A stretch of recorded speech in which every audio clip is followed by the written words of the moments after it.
Dawn breaks over the savannah with golden stillness, an ancient light gliding across the tall grass like the breath of gods. The winds whisper through acacia trees, stirring the dust of history. In this land, beauty is a facade. Every shadow holds a predator. Every moment flirts with death. Among the vastness of the African wilderness, lions reign. But this dominion is not peacefully inherited.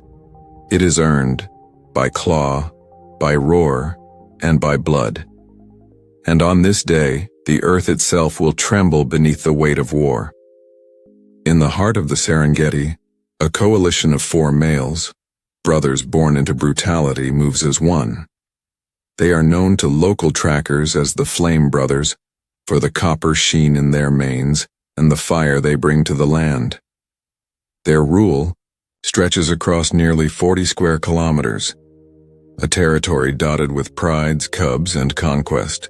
But power in the wild is never permanent, not when hunger gnaws at bellies, not when testosterone burns in the blood of young lions too long in exile. 2 rogue males, scarred, lean, and hardened by solitude, have followed the scent of the Flame Brothers for 3 days. These are not just challengers. They are rebels, outcasts with nothing left to lose. Born into distant prides, banished by stronger males, they have wandered for nearly 2 years across lionless zones and crocodile-infested rivers. Now, with muscle hardened by famine and hearts blackened by loss, they have returned for what was taken from them: legacy. On the fringes of the Flame Brothers' kingdom, a lioness senses change. Her ears twitch, her breath quickens. She lifts her nose to the wind. The air smells wrong, not of decay or hyena, but of male. Foreign, dangerous, silent male. She lets out a low growl, calling her sisters. They gather their cubs. They know. The challenge has begun. Near a dry riverbed, the first confrontation brews. The oldest Flame Brother, Bakari, a lion of immense size and fading eyes, marks a tree with a territorial scrape. His presence is thunderous, but age has carved cracks in his bones. His brothers, younger and more impulsive, pace nearby. Suddenly the silence is broken. A roar cuts through the morning like a blade. Short, defiant, measured. It's not from any of the brothers. It's from beyond the tall grass. The rogues emerge, side by side. Their manes are patchy, their frames narrower than the Flame Brothers, but their eyes, cold, calculating, speak of battle. These are not foolish youths. These are assassins forged by exile. The standoff lasts only seconds. Bakari steps forward, growling deep in his chest. His brothers form a V behind him, but the rogues don't hesitate. They charge. The clash is instant and violent, an explosion of dust, fur, and fury. One of the younger Flame Brothers is pulled down by the larger rogue, his neck caught in powerful jaws. Bakari barrels into the attacker, jaws locking on a shoulder. Roars shake the acacia trees. The ground itself seems to recoil. Blood stains the grasses. Claws rake furrows through flesh. A brutal ballet of primal strength unfolds. Minutes feel like hours, but nature favors hunger. And the rogues fight not for pride, but for survival. Bakari stumbles, his breath labored, ribs exposed. A savage swipe opens a wound across his flank. He roars, half in pain, half in defiance, but his strength is leaving him. Seeing their leader falter, the remaining Flame Brothers retreat. Reluctantly, broken. One limps, one drags a leg. Their kingdom is falling. The rogues don't give chase. They have already won. Silence returns. But it is a different silence now. Where once the land belonged to the Flame Brothers, it is now ruled by ghosts of revenge. Nearby, lionesses crouch among rocks, eyes wide. Cubs hidden in crevices tremble as the new males approach. The lionesses do not resist. They cannot. To fight is to die. And the cubs, carriers of the Flame Brothers' bloodline, are not spared. Within the hour they are gone. A purge not of cruelty but of instinct. By removing the young, the new kings trigger the lionesses' return to estrus. It is biology's way of ensuring that only the strongest lineage survives. And so, the cycle continues. The sun begins to set, casting long shadows over the blood-soaked grass. Bakari lies alone under a bush miles from his former pride. His breath is shallow, each exhale a whisper of defeat. He stares into the sky, the clouds drifting like ancient spirits above him. His kingdom lost, his legacy erased. But for a lion, death is not always dishonor. He fought, he bled, he ruled. In this dominion of claws, that is all a lion can do. The plains awaken beneath a silver moon.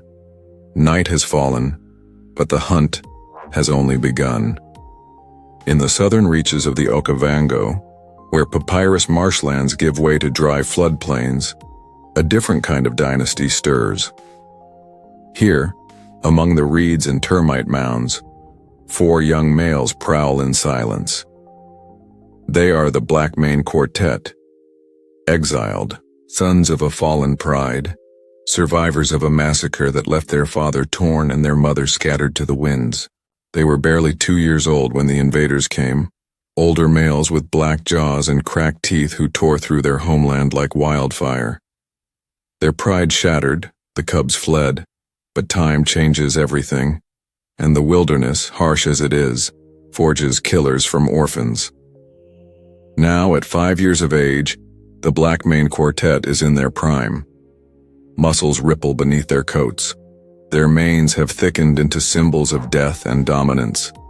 They move like smoke, fluid, precise, and without mercy. Their goal is not territory. Not yet. It is revenge. For 3 years they've tracked the old coalition that destroyed their pride. One by one they've found the remnants. In the far west, they took down the weakest, a limping male with a broken fang. In the north, they ambushed another, drowning him in a river crossing under cover of night. Now only 2 remain, and the Blackmanes have picked up their scent. Not far from the Mababe Depression, the last 2 invaders lounge in the shade of a fever tree, unaware that their doom is near. They have grown complacent. Age has dulled their senses. They sleep deeply. One snores. The Blackmanes do not roar. They do not rush. They wait for the wind to shift. They wait for night to deepen. And when the sky turns black as charcoal, they descend. The fight is not fair. It is not meant to be. 2 lions spring forward, one from each flank. One of the older males wakes only to find teeth at his throat. The second tries to rise but is instantly tackled by a third brother.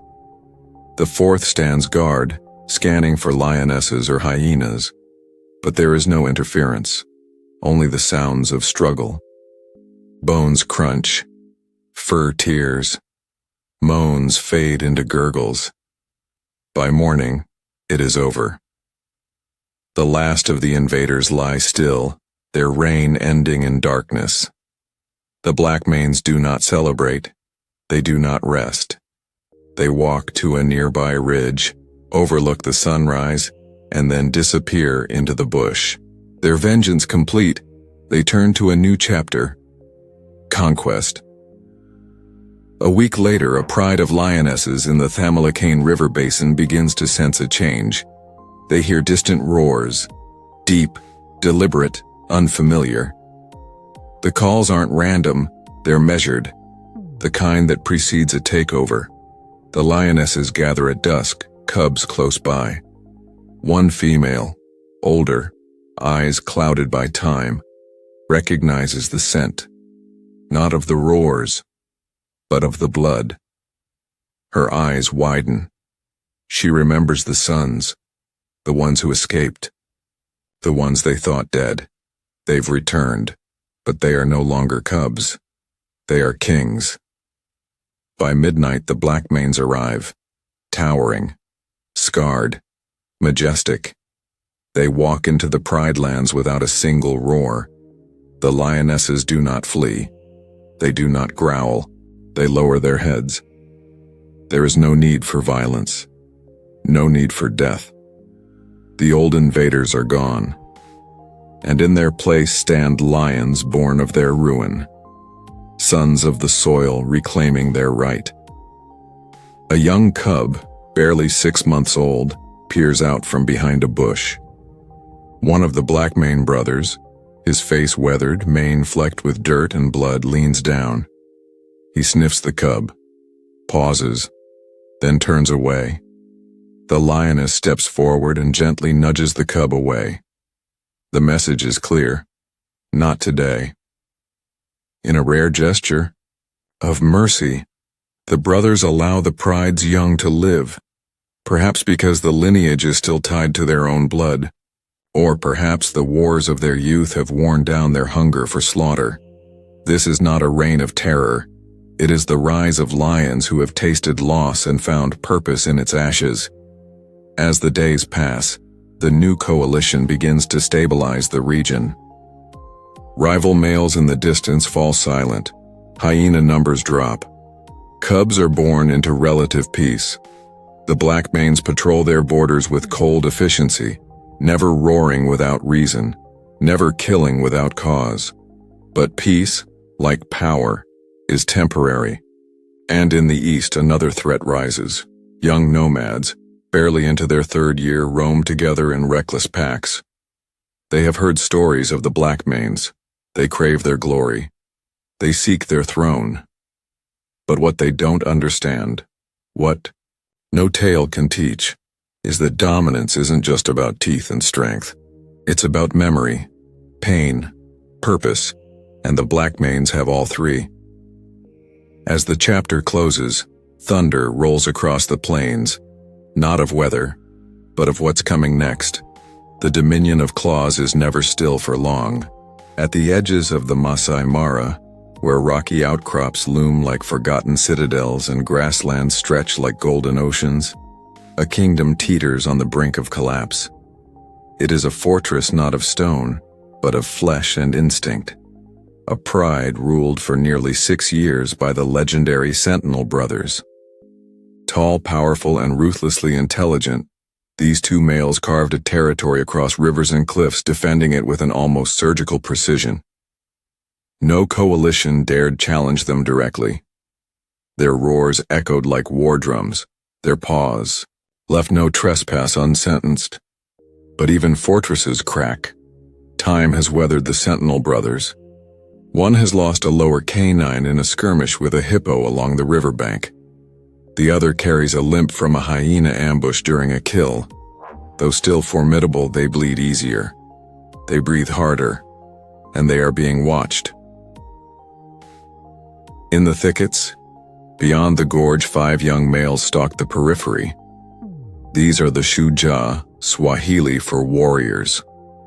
Born during a prolonged drought, raised on carcasses and desperation, the Shujaa are unity formed by struggle. They are the largest coalition seen in this region for a decade. Bold, reckless, starving for territory. And they have chosen the Sentinel brothers as their proving ground. The first strike is not with claws, but with silence. The Shujaa don't roar. They don't mark. They slip into the Sentinel's realm like whispers, testing the flanks, pushing lionesses from waterholes, killing a subadult male too slow to flee. Each night they press further, unseen, unheard. The Sentinels sense the shift. One stands atop a kopje at dusk, scanning the horizon. His ears flick, his nose lifts. The land carries the scent of others. The tension in his frame is taut as a drawn bow, and then on the 3rd night the challenge is made. A roar, deep, long, and aggressive, rolls through the valley. Not one, 5. Roars layered upon roars, a chorus of defiance and demand. The sentinel. Brothers answer, but with restraint. They know what they're up against. Numbers mean something, even to kings. At dawn, the first confrontation erupts. It is sudden and strategic. One sentinel blindsided while patrolling the southern ridge.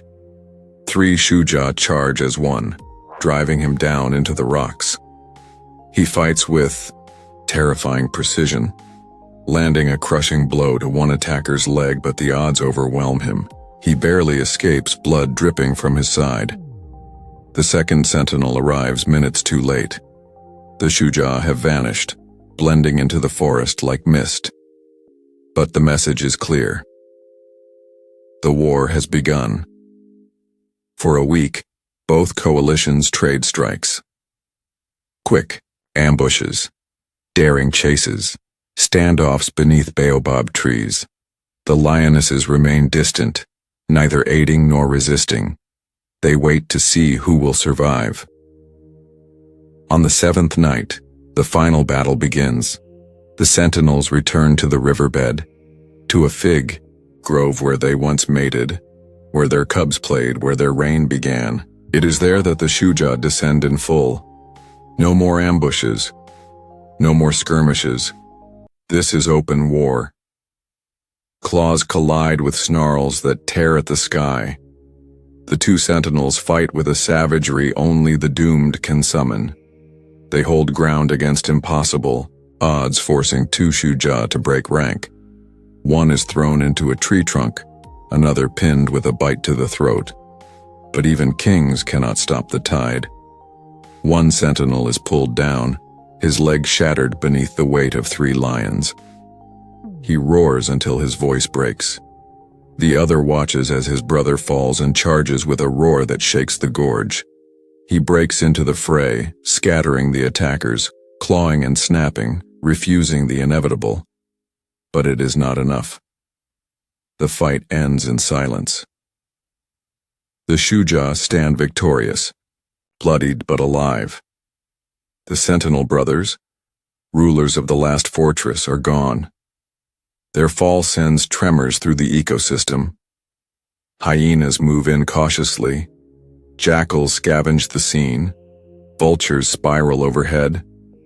And yet, amid this carnage, life stirs. From a shadowy alcove in the rocks, a lioness emerges with 3 cubs. She had hidden them during the conflict, away from both kings and killers. Her eyes meet the Shuja leaders, young males with blood still wet on their chests. She does not growl, she bows. The Shuja approach. One sniffs the cubs. His tail flicks. For a moment, fate hesitates, but the rules of survival remain unchanged. By morning, the cubs are gone. The pride has shifted hands, and the fortress has new kings. The Ndutu Plains, where the short grasses meet the southern rim of the Serengeti, are a realm of contradiction. Here the land opens like a book, revealing all: prey, predator, storm. But within that openness lies peril. There is no hiding, only daring. And it is here, in this brutal beauty, that 2 coalitions converge. The first is the Mistral Pride, led by 3 sand-colored males whose presence is as subtle as the wind from which they take their name. They do not roar often, nor leave wasteful carnage. They are tacticians known for felling adult buffalo without breaking cohesion, slipping between rival territories unnoticed, bending the wild to their rhythm. The second is the Thunderjaw Coalition, a pair of monstrous males from the northern woodlands. Their power is visible from 100 meters. Thick manes, torn ears, broken canines. They are not built for stealth. They are destruction on 4 legs. The plains do not belong to either coalition. Yet, for months, the Mistral lions have moved east, drawing closer to prime territory along the shallow lakes, rich with wildebeest, shaded by scattered acacias, unclaimed, untouched. Until the Thunderjaw arrived from the north, drawn by the same whisper of abundance. The conflict is inevitable. But unlike most lion wars, this one begins not with blood, but with calculation. The Mistral males shadow the Thunderjaw pair for 5 nights, always at a distance, observing, measuring. They discover the Thunderjaw's pattern, how they split during hunts, how one prefers to rest near termite mounds, the other beneath acacia shade. These are not flaws, but in war every habit is a weakness waiting to be exploited. On the 6th night the Mistrals make their move. They isolate the smaller Thunderjaw, still a titan, but now alone. The Mistrals strike from multiple angles, driving him into panic. Dust rises, grass flies. He roars in confusion, expecting his partner, but no help comes. The battle is fierce, dragging into the early light. By the time the other Thunderjaw hears the roars and arrives, it is too late. His brother lies broken, his ribs shattered, his mane soaked in his own blood. He does not charge blindly. He stands, still. The Mistral males face him, back straight, eyes unblinking. A silent dare. But the Thunderjaw turns away. Not in cowardice, but in calculation. A retreat, not a surrender. And that is where the war escalates. What began as conquest becomes vendetta. Over the next week, the surviving Thunderjaw begins a campaign of psychological warfare. He kills a subadult Mistral. He steals a kill at night, leaving his scent over it. He trails the pride from a distance, roaring at twilight, pressing fear into the dusk. The Mistral males do not engage. Not yet, but they prepare.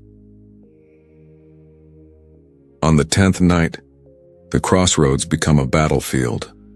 Under a blood-red moon, the last Thunderjaw returns to the site of his brother's fall, perhaps in mourning, perhaps in rage. He does not know he is being watched. The Mistrals descend like ghosts. No warning, no ceremony. The battle that follows is not a fight. It is a reckoning. Roars are drowned beneath snarls. Teeth flash in starlight. Dust rises in choking clouds. The Thunderjaw throws one attacker clear across the ground, but another takes his place. He fights like a god. But even gods bleed. His body, built for strength, cannot match the coordination of 3 killers honed in silence. The final blow comes, not with drama but with weight. A collapse of bone and breath. The Mistrals stand panting in the silence. Their reign now absolute, but they do not roar. There is no need. The plains already know. Across the land, whispers ripple among prides and scavengers. 3 kings now rule, where 2 titans once tread. The lakes of Ndutu shimmer beneath the stars, reflecting the shifting power of the wild. In the dominion of claws, victory is not a gift. It is a scar.